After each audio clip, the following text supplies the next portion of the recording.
Good morning, PT on ICE podcast. My name is Dr. Jessica Gingerich, and I am on faculty with the Pelvic Division. Today's Monday, so you know that we are kicking off our week with some pelvic content. So today, I'm going to talk about a question that I got from a client. So I wrote this down because I didn't want to get it messed up. And so she asked me, she said, if my uterus contracts to push my baby out during birth, then why do we as women feel or need to push during that second phase of labor? And I love this question because she's done her research, right? She read that the uterus contracts to help push her baby out.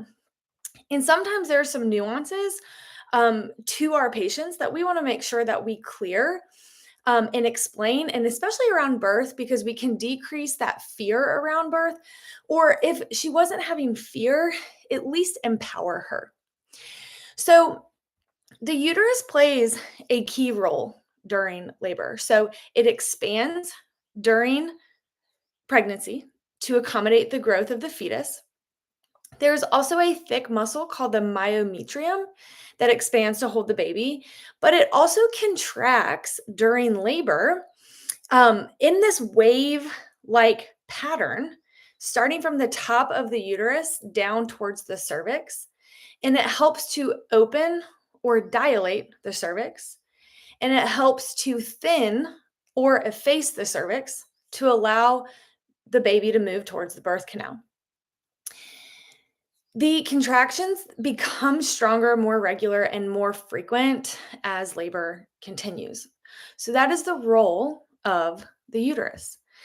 The pelvic floor's role is to be in a relaxed position. I like to think holes open, and I even say that to my clients, so it gives this really nice kind of internal cue. Now, while the uterus has a lot of work to do during labor, the role of pushing just helps descend the baby towards the birth canal. So it's just something that helps. And that's what we can explain to our patients if they have this question.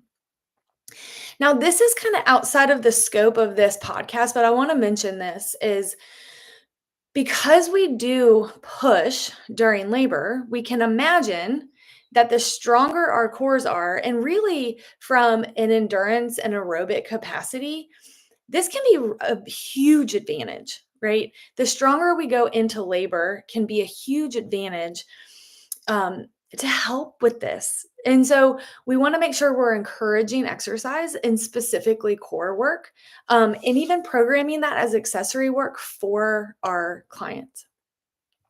So let's get into pushing. And there's two specific ways to push, and I'm going to talk about those today.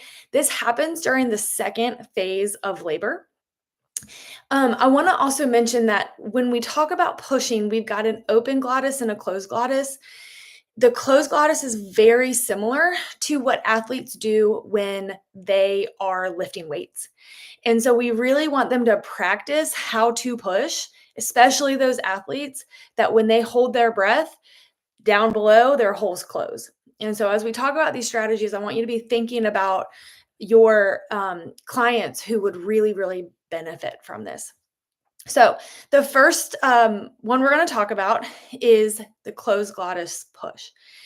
This, you think about your canister. So you've got your diaphragm at the top, your abs at the bottom, or excuse me, in the front. You've got your pelvic floor at the bottom and your back muscles in the back. You've got holes in the top and you've got holes in the bottom. And so as we create that intra-abdominal pressure by either tensing our core and holding our breath or tensing our core and exhaling, these are different strategies that create a different amount of force with each. So the first one is closed glottis pushing. This is going to be where we close our mouth, we close our nose, and we bear down or strain, putting the pelvic floor in the basement or in that descended position.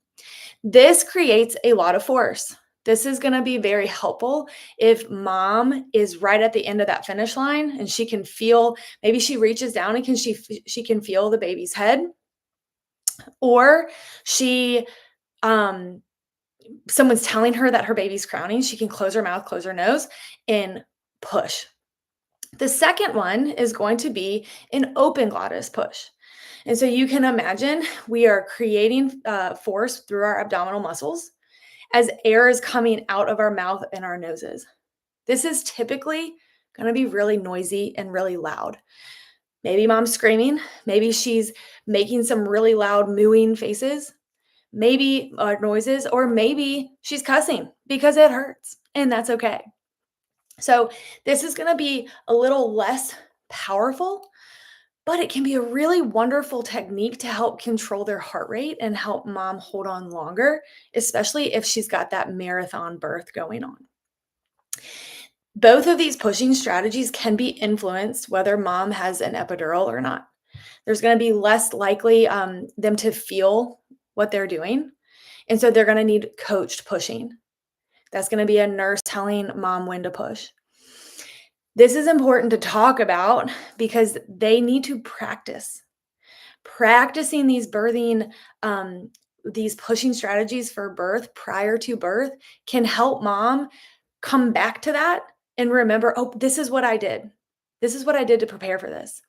I had a client tell me that she was in her second phase of labor. So she was pushing. She was so confused because she could not figure it out. She also had had an epidural. And then she remembered, she was like, wait, I remember that we practiced this, that you had me every day practicing how to do this. And so she went back to what she had been doing, and she ended up being really, really proud and really happy with how her birth went. But it took her a minute to like remember, oh, wait, I did this. I knew going into my birth how to do this. So she came out of that. She was really empowered, felt really good. So that is what I've got for you today. We have our last cohorts coming up. So if you head over to ptonice.com, our last L1 is kicking off on September 9th. And our last L2 of this year is going to be kicking off on September 15th. So head over there, snag your spots. We'd love to have you. Have a great Monday.